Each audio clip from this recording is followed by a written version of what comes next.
ঢাকাবাসী বিশ্ব নবীকে আল্লাহ যে 5টা নাম ধরে ডাক দিয়েছিলেন, কাফেরদের 5টা নাম দেওয়ার বিপরীতে কোরআন শরীফ থেকে আমি পেয়েছি বিশ্ব নবীকে তারা গালি হিসাবে 1 নম্বরে বলতো মিথ্যাবাদী, 2 নম্বরে বলতো পাগল, 3 নম্বরে বলতো গণক, 4 নম্বরে বলতো কবি, 5 নম্বরে বলতো জাদুকর। আল্লাহ একটা নামও সহ্য করতে পারেন নাই, 5টা নামের এগেনস্টে আল্লাহ 5টা নাম ধরে তাকে ডাক দিয়েছেন। ইয়া আইয়ুহান নাবিয়্যু ইন্না আরসালনাকা শাহিদাও ওয়া মুবাশশিরাও ওয়া নাযীরা ওয়া দাঈয়ান ইলাল্লাহি বিইযনিহি ওয়া সিরাজাম মুনীরা। আল্লাহ পাক বলেন, হে নবী, ওরা 1 নম্বরে আপনাকে মিথ্যাবাদী বলে, 2 নম্বরে আপনাকে পাগল বলে, 3 নম্বরে আপনাকে কবি বলে, 4 নম্বরে আপনাকে গণক বলে, 5 নম্বরে জাদুকর বলে। আমি আল্লাহ 1ম নম্বরে আপনার নাম দিলাম আপনি শাহিদা, আপনি সাক্ষীদাতা। এই শব্দটা পড়লে অন্তত যারা আলেম আছে, যারা বোঝে, তাদের তো অন্তরে ভয় সৃষ্টি হওয়ার কথা। আপনি কি বোঝেন আমি কি বলছি? শাহিদান, বিশ্ব নবীকে আল্লাহ সাক্ষী দাতা বানিয়েছিলেন। কিসের সাক্ষী?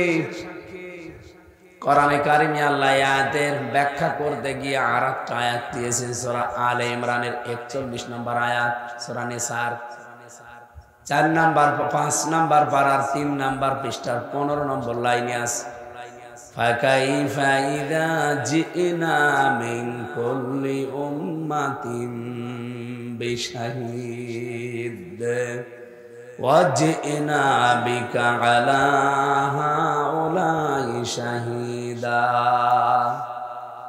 আল্লাহ বলেন কেমন হবে একটু খেয়াল করেন। মনে হচ্ছে যে আল্লাহ এখনই আপনার প্রতি আমার প্রতি আয়াতটা নাজিল করছেন। কেমন হবে? কাইফা শব্দ কখন ব্যবহার করা হয় আমরা অনেকে জানি না। বালাগাত মানতিক পড়তে গিয়ে দেখলাম কাইফা শব্দটা প্রায় 13টা অর্থে আসে। এর 7 নম্বর অর্থে লেখা আছে কাইফা ব্যবহার করা হয় এমন কথা বলতে গিয়ে যে কথা আল্লাহ বিশ্বাস করতে চায় না। সূরা বাকারার ভেতরে আপনি 26-27 নম্বর আয়াতে পাবেন, কাইফা তাকফুরুনা বিল্লাহি ওয়া কুনতুম আমওয়াতান ফাহইয়াকুম। আল্লাহ বলেন মানুষ কেমন করে আমার সাথে নাফরমানি করে, আমার কুফরি করে, আমাকে মানতে চায় না, অথচ সে মৃত ছিল। মানে আল্লাহরও বিশ্বাস হচ্ছে না, কারণ এর আগের অবস্থা তো আল্লাহ জানে। হালাতা আলাল ইনসানি হাইনুম মিনাদ দাহরি লাম ইয়াকুন শাইআম মাযকুরা। মানুষের জীবনে কি এমন সময় যায়নি যে উল্লেখ করার মতো সে কিছু ছিল না? আমির হামজা একটা নাম 34 বছর আগে পৃথিবীতে আমার ছিল না। আমার এখন 33 বছর, 34 বছর আগে আমার বাবার বিয়ে হয়েছিল, ওই সময় আমার নাম আমির হামজা ছিল। বলেন বলেন। সেখান থেকে শুরু করে বাবার স্ফলিঙ্গ দিয়ে দ্রুত গতিতে নাপাক পানিটা বের হয়ে মায়ের রেহেমের ভেতরে যেতে যেতে প্রায় 20 কোটি সন্তান হওয়ার সম্ভাবনা ছিল। মায়ের পেট ছোট, এই কারণে আল্লাহ এতগুলো সন্তান এখানে ধারণ করাননি।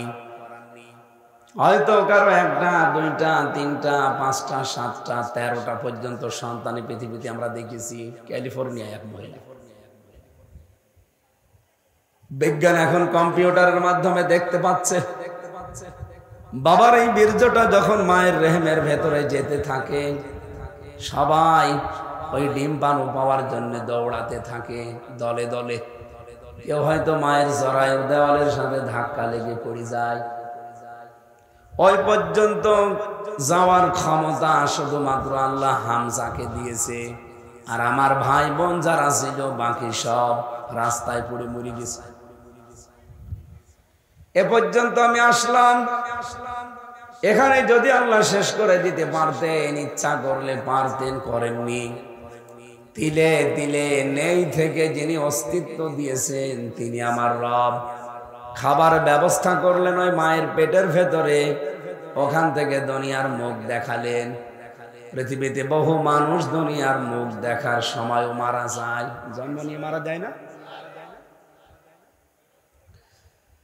এমনকি পৃথিবীতে আসার পরও অনেকে দেখি একটু জীবিত থেকে যা বিদায় নিয়ে চলে যায়।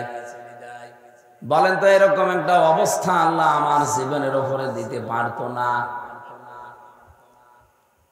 এখান থেকে শুরু করে এই যে 33 বছরে চেয়ারে বসে থাকা পর্যন্ত আল্লাহ একটা বিষয় স্মরণ করিয়েছে যে মানুষ আমার সাথে যে নাফরমানি করে কি করে।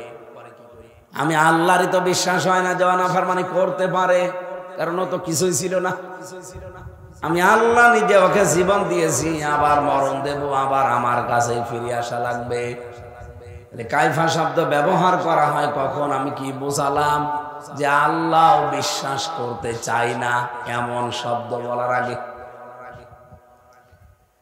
সূরা নামের 81 নাম্বার আয়াত দেখবেন, অকাইফা আখাফু মা শারাকতুম ওয়া লা তাখাফুনা আন্নাকুম আশরাকতুম বিল্লাহ ইলা আখির আয়াত। আল্লাহ এখানে কাইফা ব্যবহার করে জানিয়েছে। এটা যদি ইব্রাহিম আলাইহিস সালামের কথা, তিনি জাতির লোককে জানিয়েছিলেন, হে আমার জাতির লোকেরা, আমি কিভাবে ভয় করব? যে আল্লাহর সাথে শিরিক করে তোমরা ভয় পাও না, ওই আল্লাহর একাত্মবাদের কথা আমি প্রচার করতে গিয়ে ভয় পাবো। কি করে ভয় পাবো? আমার তো ভয় আসে না। তোমরা আল্লাহর সাথে শিরিক করে ভয় পাও না, আর আমি আল্লাহর একাত্মবাদকে প্রতিষ্ঠা করার জন্য দাওয়াত দিয়ে ভয় পাবো, এ কথা তোমরা ভাবো কি করে?